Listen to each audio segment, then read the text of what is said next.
नमस्कार जोहार, मैं राजू और आप देख रहे हैं 24 झारखंड न्यूज। चलिए जानते हैं झारखंड की सुबह से लेकर शाम तक की तमाम बड़ी खबरों को। टेट पास पारस शिक्षकों का झामुमो कार्यालय घेराव कार्यक्रम स्थगित। झारखंड राज्य टेट सफल सहायक अध्यापक समन्वय समिति का चरणबद्ध आंदोलन जारी है। हालांकि वेतन मांग की मांग को लेकर रविवार को प्रस्तावित जेएमएम के केंद्रीय कार्यालय का घेराव कार्यक्रम टेट पास सहायक अध्यापकों ने स्थगित कर दिया है। वेतन मांग की मांग कर रहे राज्य भर के टेट पास पारस शिक्षकों ने पूर्व निर्धारित झारखंड मुक्ति मोर्चा के केंद्रीय कार्यालय के घेराव कार्यक्रम को स्थगित कर दिया है। 4 अक्टूबर को राज्य के पेयजल एवं स्वच्छता मंत्री मिथिलेश ठाकुर के आवास का घेराव कर चुके राज्य भर के आंदोलनरत टेट पास 14,000 पारस शिक्षकों ने रविवार को झामुमो कार्यालय के घेराव की घोषणा की थी। इस संबंध में झारखंड राज्य टेट पास सहायक अध्यापक समन्वय समिति के संरक्षक प्रमोद कुमार ने बताया कि झामुमो के वरीय नेताओं ने झामुमो कार्यालय घेराव कार्यक्रम स्थगित करने का आग्रह किया है। झामुमो के नेताओं द्वारा किए गए आग्रह के बाद टेट पास सहायक अध्यापकों के संगठन ने झामुमो कार्यालय का घेराव स्थगित कर दिया है और इसकी सूचना एसडीओ रांची को दे दी है। वेतन मांग की मांग को लेकर पिछले 45 दिनों से लगातार अनशन, धरना प्रदर्शन, मुंडन से लेकर मंत्री मिथिलेश ठाकुर के आवास तक का घेराव कर चुके टेट पास पारस शिक्षकों के संघ के संरक्षक प्रमोद कुमार ने कहा कि अन्य पूर्व प्रस्तावित कार्यक्रम जारी रहेंगे। झारखंड के एसटी/एससी थाना में 4,000 मामले लंबित, लोगों को अब तक है न्याय का इंतजार। झारखंड के एसटी/एससी थाना में लंबित मामले को लेकर अनुसूचित जाति जनजाति समन्वय समिति ने सरकार से न्याय की गुहार लगाई है। साथ ही इनके जल्द निष्पादन कर एसटी/एससी समाज के लोगों को न्याय देने की मांग की है। झारखंड को आदिवासियों का प्रदेश कहा जाता है क्योंकि यहाँ पर आदिवासी समाज के लोगों की संख्या सबसे ज्यादा है। इनके बाद अनुसूचित जाति के लोग भी झारखंड में वर्षों से रह रहे हैं, लेकिन झारखंड के मूल निवासी कहे जाने वाले आदिवासी और अनुसूचित जाति के लोगों को न्याय नहीं मिल रहा। झारखंड के एसटी/एससी थाने में लंबित मामले कुछ इसी तरफ इशारा कर रहे हैं क्योंकि इनकी संख्या सैकड़ों में नहीं हजारों में है। इसको लेकर अनुसूचित जाति जनजाति समन्वय समिति का कहना है कि केंद्र सरकार और सुप्रीम कोर्ट की तरफ से एसटी/एससी अधिनियम में संशोधन कर यह स्पष्ट किया गया कि अगर किसी भी अनुसूचित जनजाति या अनुसूचित जाति समाज के लोगों की तरफ से एसटी/एससी थाने में मामले दर्ज किए जाते हैं तो इस पर त्वरित कार्रवाई हो, लेकिन इस दिशा में अब तक कोई ठोस पहल शासन और प्रशासन की ओर से नहीं की गई है। अनुसूचित जाति जनजाति समन्वय समिति के सचिव उपेंद्र रजक बताते हैं कि राज्य के सभी एसटी/एससी थाने में हजारों मामले लंबित पड़े हैं, लेकिन पुलिस प्रशासन की तरफ से इस पर कोई गंभीरता नहीं दिखाई जा रही है। किसान के बेटे का झारखंड फुटबॉल टीम में चयन, अब संतोष ट्रॉफी में करेंगे गोलकीपर। गुमला पिछड़ा व नक्सल प्रभावित क्षेत्र होने के बावजूद खेल के क्षेत्र में ख्याति प्राप्त जिला है। यहाँ के खिलाड़ियों ने इतिहास रचा है। यहाँ से खिलाड़ी निकलकर राष्ट्रीय व अंतर्राष्ट्रीय स्तर पर एक से बढ़कर एक कीर्तिमान रच रहे हैं। कुछ दिन पूर्व ही गुमला के खिलाड़ियों ने झारखंड राज्य का प्रतिनिधित्व करते हुए नई दिल्ली में आयोजित 62वीं अंडर-17 Subroto cup international football tournament में हरियाणा को 3-0 से हराकर खिताब जीता है। इसी कड़ी में गुमला के लिए खेल के क्षेत्र में एक और नया इतिहास जुड़ा है। गुमला के बिरसा नगर निवासी किसान मंगू टोपो के बेटे प्रेमचंद टोपो का चयन संतोष ट्रॉफी के लिए झारखंड टीम में हुआ है। बताते चले कि प्रेमचंद जिला मुख्यालय के सिसई रोड स्थित संत इग्नाशियस उच्च विद्यालय गुमला में इंटर का छात्र है। प्रेमचंद के चयन से फुटबॉल एसोसिएशन, स्कूल, घर परिवार व पूरे जिले में हर्ष का माहौल है। प्रेमचंद्र मैच खेलने के लिए नोएडा रवाना हो चुके हैं। वह गोलकीपर है। अब संतोष ट्रॉफी में खेलते हुए झारखंड के लिए गोल बचाते नजर आएंगे। सीएम हेमंत सोरेन की मां की तबीयत बिगड़ी, सांस लेने में हो रही थी परेशानी, हिल व्यू अस्पताल में चल रहा इलाज। सीएम हेमंत सोरेन की मां रूपी सोरेन का रांची के हिल व्यू अस्पताल में इलाज चल रहा। बीती रात सांस लेने में दिक्कत होने के बाद उन्हें अस्पताल में लाया गया था।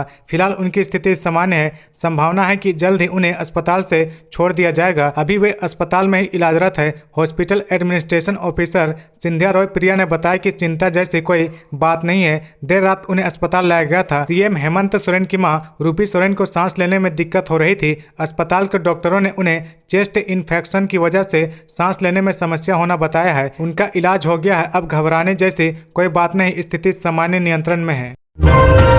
एसटी/एससी केस में भाजपा नेता प्रफुल्ल सहदेव को बड़ी राहत, झारखंड हाईकोर्ट ने रद्द की एफआईआर। झारखंड भाजपा नेता प्रफुल्ल सहदेव को हाईकोर्ट से बड़ी राहत मिली है। अदालत ने एसटी/एससी एक्ट के एक मामले में प्रफुल्ल सहदेव के खिलाफ एफआईआर और आपराधिक कार्रवाई को रद्द कर दिया है। भाजपा नेता सहदेव के खिलाफ लातेहार जिले में भारतीय दंड संहिता आईपीसी की धारा 341, 342, 323, 325 और 307 और अनुसूचित जाति और अनुसूचित जनजाति अत्याचार निवारण अधिनियम अधिनियम 1989 की धारा 3(4) के तहत मामला दर्ज किया गया था। 3 अक्टूबर को प्रफुल्ल सहदेव की याचिका पर आदेश पारित करते हुए कोर्ट ने कहा कि ऐसा प्रतीत होता है कि मामला दुर्भाग्यपूर्ण तरीके से दायर किया गया है और एफआईआर के संबंध में कोई पुख्ता सबूत नहीं है। भाजपा नेता ने एफआईआर रद्द करने की अपनी याचिका में कहा कि लातेहार पुलिस ने बदले की भावना से उनके खिलाफ ST/SC अधिनियम के तहत मामला दर्ज किया, क्योंकि वह विभिन्न मामलों पर पुलिस और प्रशासन के खिलाफ बहुत मुकर रहे हैं। फैसला सुनाते समय कोर्ट ने अपने आदेश में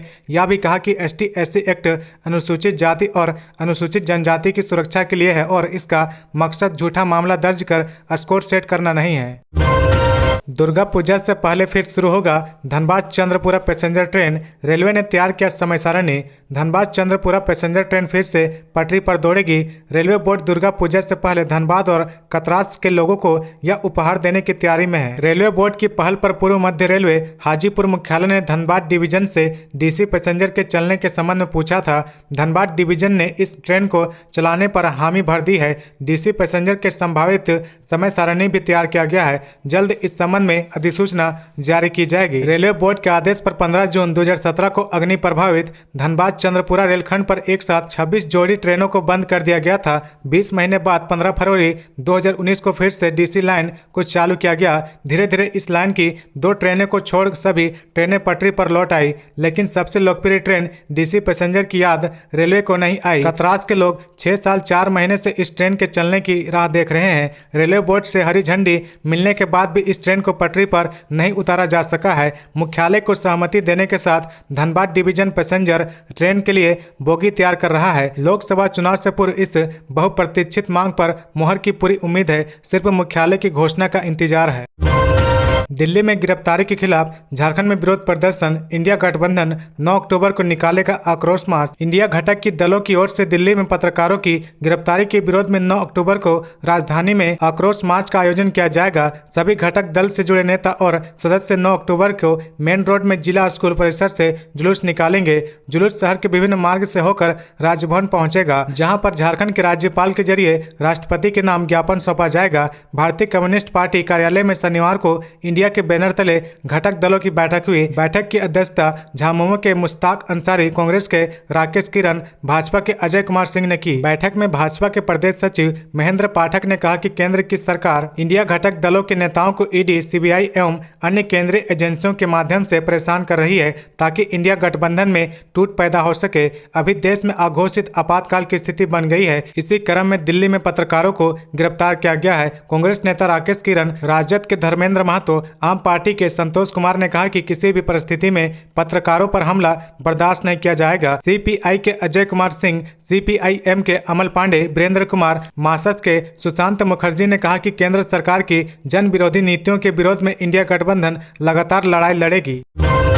झारखंड के बैंकों में 2000 रुपए के 92% नोट वापस लौटे। अब भी 3200 करोड़ नहीं हुए हैं वापस। 2000 रुपए के नोट बैंक खाते में जमा करने और एक्सचेंज करने के अंतिम दिन शनिवार तक झारखंड के विभिन्न बैंकों के माध्यम से कुल 92% नोट वापस लौट गए हैं। जानकारी के अनुसार झारखंड में कुल 40,000 करोड़ रुपए के 2000 के नोट चलन में थे। अब तक कुल 36,000 करोड़ रुपए वापस हो चुके हैं। अब भी 3200 करोड़ रुपए वापस नहीं हो पाए हैं। पहले इसकी अंतिम तिथि 30 सितंबर थी, इसे बढ़ाकर 7 अक्टूबर किया गया था। All India bank officer association के पूर्व राष्ट्रीय संयुक्त सचिव DN त्रिवेदी ने कहा कि झारखंड में कुल 40,000 करोड़ रुपए के 2000 के नोट बाजार में चल रहे थे। 2000 रुपए के नोट बैंक खाते में जमा करने और एक्सचेंज करने के लिए हफ्ते भर का समय बढ़ाया गया था। शनिवार 7 अक्टूबर 2023 को आखिरी दिन था। इस एक सप्ताह में कुल 2% और नोट जमा हुए हैं। इधर शनिवार को छिटपुट रूप से बैंक में नोट एक्सचेंज कराने लोग पहुंचे थे। RBI की गाइडलाइन के अनुसार तिथि बढ़ाए जाने के बाद 7 अक्टूबर तक अंतिम तिथि थी। इसके बाद ऐसे नोटों को एक्सचेंज करने के लिए अब RBI कार्यालय में जाना होगा, जहां पर नोट एक्सचेंज करने की सुविधा है। कुर्मी को ST का दर्जा देने की मांग पर बोले केंद्रीय मंत्री अर्जुन मुंडा, केंद्र के पास कोई प्रस्ताव नहीं। केंद्रीय मंत्री अर्जुन मुंडा ने मौजूदा सबसे ज्वलंत मुद्दा कुर्मी जाति को आदिवासी का दर्जा देने की मांग से संबंधित सवाल पूछे जाने पर उन्होंने नए तथ्य बताए हैं। अर्जुन मुंडा ने कहा, यह संवैधानिक मुद्दा है, इसकी अपनी औपचारिकताएं हैं, इसके आधार पर ही चीजों को देखा जाता है। इसे राजनीतिक दृष्टिकोण से देखना उचित नहीं है। देश में कई संस्थाएं ऐसी है जो स्वतंत्र रूप से काम करती है, जैसे चुनाव आयोग, सेंसस ऑफ इंडिया, नगर पालिका आदि इनकी अलग अलग भूमिका है। ऐसे में हमें इन्हें उनके दायित्व पर छोड़ना चाहिए। फिलहाल केंद्र के पास कुर्मी को आदिवासी का दर्जा देने का कोई मामला लंबित नहीं है, क्योंकि राज्य सरकार ने यह कहते हुए पत्र वापस लिया है कि इस पर विचार करने की आवश्यकता नहीं है। केंद्रीय मंत्री से पूछा गया कि हेमंत सोरेन सरकार का कहना है कि सरना धर्म कोड, ओबीसी आरक्षण जैसे मामले केंद्र सरकार ने लटका कर रखा है। इस पर केंद्रीय मंत्री का कहना था कि यदि आप इसके तह तक जाएंगे तो यह ध्यान में आ जाएगा कि वे इस विषय पर कितने गंभीर हैं। धनबाद में जोरदार आवाज के साथ 5 घर जमींदोज। सिजवा में बीसीसीएल के अग्नि प्रभावित क्षेत्र जोगदा 11 नंबर में रविवार को अहले सुबह जोरदार आवाज के साथ 5 घर जमींदोज हो गया। घटना से पूरे इलाके में अफरा तफरी मच गई। धनबाद में एक बार फिर हुए भूधसन के बाद तेजी से गैस रिसाव हो रहा। गनीमत रही कि घटना में किसी की जान को कोई नुकसान नहीं हुआ, लेकिन घर के सारे सामान जमीन में दब गए। जमींदोज की घटना में भले ही 5 परिवार बच गए, लेकिन घर धंस जाने के बाद सभी सुरक्षित स्थान की तलाश में इधर उधर भटक रहे हैं। वहीं कुछ लोग जितना हो सके टूटे हुए घर से अपने सामान निकालने की कोशिश कर रहे हैं। जिन लोगों के घर पूरी तरह से जमींदोज हो गए हैं, वे अपने सामान भी नहीं निकाल पा रहे हैं। आगे बढ़ने से पहले अगर अभी तक आपने इस चैनल को सब्सक्राइब नहीं किया तो प्लीज सब्सक्राइब कर ले, जिससे आपको झारखंड की हर छोटी से बड़ी खबर की अपडेट आप तक पहुँचता रहे।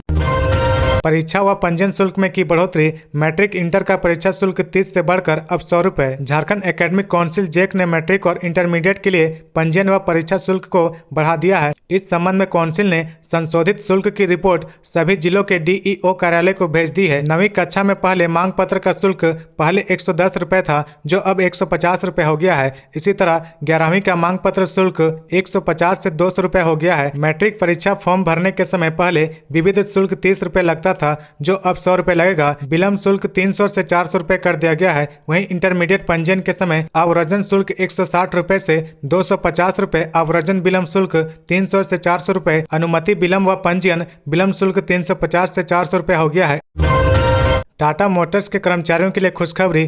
3500 अस्थायी कर्मचारी 3 माह में होंगे अस्थायी। टाटा मोटर्स के जमशेदपुर प्लांट के 3500 अस्थायी कर्मचारियों के अस्थायीकरण को लेकर बड़ी खबर है। जमशेदपुर के उप श्रमयुक्त राकेश कुमार ने टाटा मोटर्स प्रबंधन को अगले 3 माह में सभी अस्थायी कर्मियों को जल्दी अस्थायी करने के संबंध में एक योजना या पैकेज प्रस्तुत करने को कहा, ताकि अस्थायी कामगार शीघ्र अस्थायी हो सके। उक्त जानकारी प्रेस वार्ता कर रविवार को अधिवक्ता अखिलेश श्रीवास्तव ने दी। उन्होंने कहा कि झारखंड उच्च न्यायालय में कंपनी के अस्थायी कर्मचारी अफसर जावेद की ओर से रिट पिटीशन दाखिल किया गया था। 17 जून को हाईकोर्ट में न्यायाधीश अनुभा रावत चौधरी की अदालत में सुनवाई के दौरान उप श्रमयुक्त को आदेश दिया गया था कि वे आवेदन पर दोनों पक्षों को सुनने के बाद तय करें कि यह मामला बम्बई उच्च न्यायालय के आदेशानुसार सीधे अमल में लाया जा सकता है या इसे औद्योगिक विवाद अधिनियम की धाराओं के अनुसार अगर तथ्यहीन है तो रेफरेंस में भेजे जाने लायक है।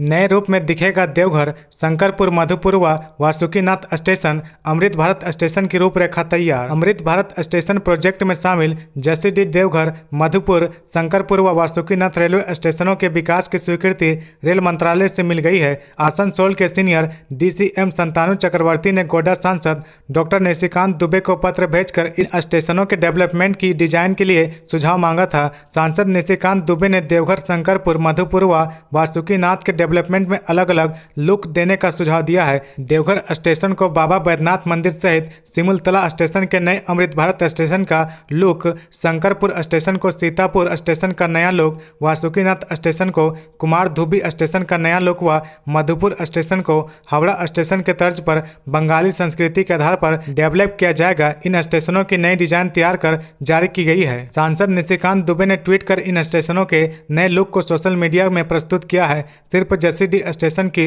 डिजाइन तैयार नहीं हो पाई है, जल्द ही इसका भी नया लुक जारी किया जाएगा। आसनसोल डीआरएम ने ट्वीट कर आम लोगों से भी इन स्टेशनों के सौंदर्यीकरण के बारे में सुझाव मांगे हैं। नए लुक में अमृत भारत स्टेशन में हरियाली होगी, गार्डन बनाया जाएगा, पार्किंग व यात्रियों की सुविधा अधिक रहेगी, यात्रियों की सुविधाओं को प्राथमिकता दी जाएगी। नई डिजाइन को स्वीकृति कर दी गई है। इस वित्तीय वर्ष में रेलवे टेंडर कर अमृत भारत स्टेशनों का डेवलपमेंट शुरू कर देगा। तो ये थी आज की झारखंड की टॉप बड़ी खबरें। इसी तरह झारखंड की हर छोटी सी बड़ी खबर देखने के लिए आप हमारे चैनल 24 झारखंड न्यूज को सब्सक्राइब करके बेल आइकन प्रेस कर ले, जिससे आपको झारखंड की हर छोटी सी बड़ी खबर की अपडेट आप तक पहुंचता रहे। तो आज के लिए बस इतना ही। हमें दीजिए इजाजत, फिर मिलते हैं नेक्स्ट न्यूज में।